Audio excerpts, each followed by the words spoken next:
everyone, welcome to Eat, Travel, Rock TV Japan. We are here on the island of Toshijima, which is a historic fishing village right off the coast of Toba. This place was inhabited by pirates in the 16th century. We're gonna check out this incredible traditional festival that is where they pray for an abundant fishing season. We're staying at this historic hotel, eating sushi galore, and we're just gonna have a blast, so sayonara! Okay, so far this island of Toshijima is incredible. It's like Japanese history coming alive.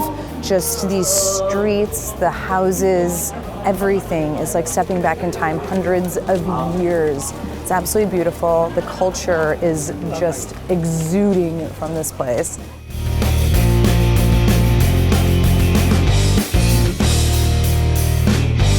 Okay, so what these crazy young guys are doing is they're fighting. It's like a symbolic traditional fight to win this ink or this charcoal that's used to make this symbol, which means 8, which once again is the symbol of this entire festival. So it's like a coming of age, a coming of manhood type of tug of war, if you will. Okay, so we're taking a little break from the festival right now, and since we're on a coastal town, it is very, very chilly, very windy, and so what better way to warm up than with a little shot here of hot sake, or several shots. So this is going to be my little prelude to some noodles I'm about to eat, and then we're going to go back out and enjoy the festival. Cheers.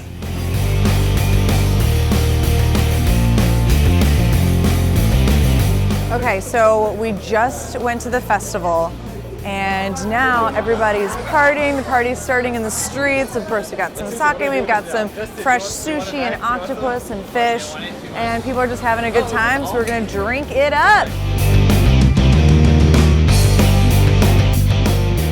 I've been on this remote island for almost a day now, and it is still very surreal to be able to experience a side of Japan most Japanese don't even get to see. I'm headed to a hut to speak with an Ama woman. They are famed Japanese fishermen freedivers. This tradition dates back actually to 800 AD and is still a very revered and respected profession. AKA, these ladies are hardcore. Everyone, I'm fortunate enough to be here in the hut of the famed Ama women fishermen here on Toshijima. And this is such an incredible place. We're right on the water. I'd love to ask you, how did you become an Ama woman fisherman? 小さい頃から海に囲まれた生活をしていたので、潜るっていう言葉、アマっていう言葉が普通に私の体には入っていました。私の、母も、おばあさんも全部アマですから。Amazing. So it usually runs in the family then, correct? So how old were you when you started? 30過ぎたくらい前後ですね。30前後から始めました。パートっていうか仕事に出るように子供を設けてから、海へ入るようになりました。Now I know the main thing that you fish for is abalone, correct? はい、メインは黒アワビ。Okay, and now is that exclusively what you fish for, or do you fish for other items too? Because I know there's snails and some other types of fish too. そうですね。ウニ。Oh, uni. サザエ。I like uni. What's the most difficult? アワビです。アワビ。Abalone. Yeah, so what is the season for abalone? When does the season begin? 6月の下旬からお盆まで。お盆8月の中です。Okay, so it's pretty short. それ以降はアワビが今度なんていうんですか子供を産むっていうかするためにもう取りません。Thank you so much for talking with us. What a pleasure to speak with one of the famous Ama women divers.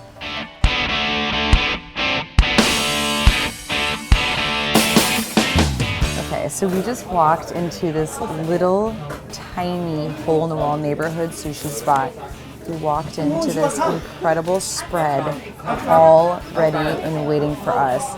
And it's literally like every fish I've ever loved and or wanted to try on one plate. And we've got seaweed, we've got some shrimp tempura with like the biggest dollop of mayo I've ever seen, which we all know how much I love mayo, and I'm digging in. The best part of Japanese dining is all of the variety you get. Everything is painstakingly prepared and immaculately presented. Okay, so I'm about to drink some fugu sake. So this is sake that has the fin of the fugu in it, which of course is a poisonous puffer blowfish. So I might die, guys. Here we go. It's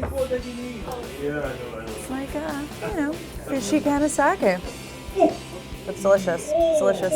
The blowfish really adds a little je ne sais quoi, a little something special. Okay, so we came to Toshijima today. We watched this miraculous festival that really symbolized the entire town. It was very spiritual, really, really cool. We've had about 7 different meals in different restaurants, in different people's different homes, and of course we ended our day on this incredible sushi feast, which finished with some blowfish fugu sake, which I think is going to extend my life and not end it, hopefully.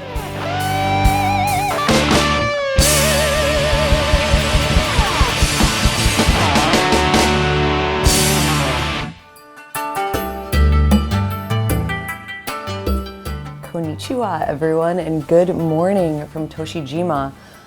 We just woke up here in our hotel, which is a very, very traditional, old-fashioned Japanese style of hotel, and they just made us this incredibly gorgeous breakfast. And he was trying to explain what all this lovely stuff is, and I caught about half of it. But what I do know is that these are little baby fish, and these are going to be very interesting since I've never had whole fish that are literally the size of rice before. So I'll give that a try. Oh, they're good. And this whole spread, we have some kind of like grilled whole fish here, different types of rice. We have a soft-boiled egg and some interesting looking sauce, some Japanese style tea, of course. I wonder if they make coffee. We'll have to find out. And just a very unique spread of different types of pickles and seaweed, and this incredibly gorgeous pot of ebi miso, which has an entire crustacean of sorts stewing in it, which looks kind of like a little spiny lobster, although he said it was ebi, so, which is shrimp, so I'm not exactly sure. But yeah, I'm gonna try it all. Time to feast. It's day 2 and I haven't even begun to scratch the surface yet, but today I'm headed to an oyster farm and processing plant right here on Toshijima. And these oysters are so insanely massive. I mean, look at this. Look at how huge these are. I mean, I almost want to eat it, but I just had a big lunch. I might hold off on eating this. This is enough for like 3 people, I think. But these are actually called miyabi oysters. And this plant exports over 5,000 oysters per day. And these miyabi oysters, they only export 30 of them. They're very rare. They're like their own unique brand to this plant. It's like their own name brand of oyster, if you will, just from this location right here. So we're gonna learn a little bit more about these. Okay, so as I mentioned, I just had a really big lunch, but Justin here has not. He's gonna be my taste tester, and I wanna find out what these miyabi oysters taste like. That big mouthful. Good luck, sir.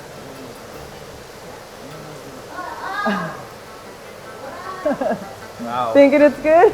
It's cold, really cold. As Really you would hope. juicy.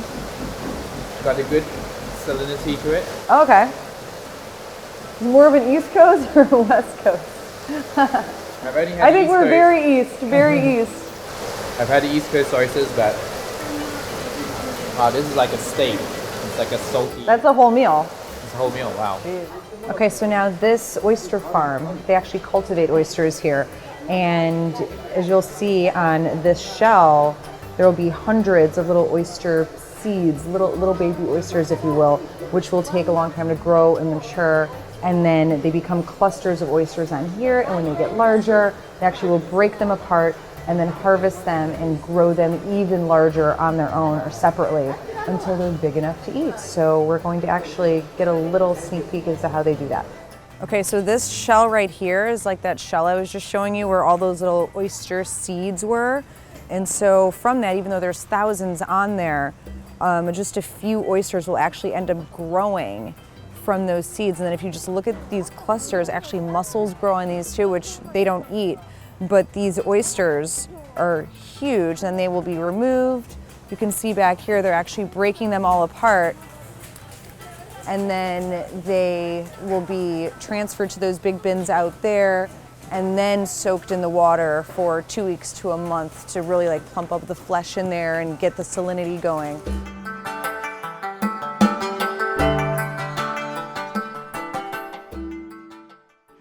It's just a quick 10-15 minute ferry ride from Toshijima heading back to the city of Toba. But it's a world of difference in terms of, you know, big city versus small fishing town. So stick around.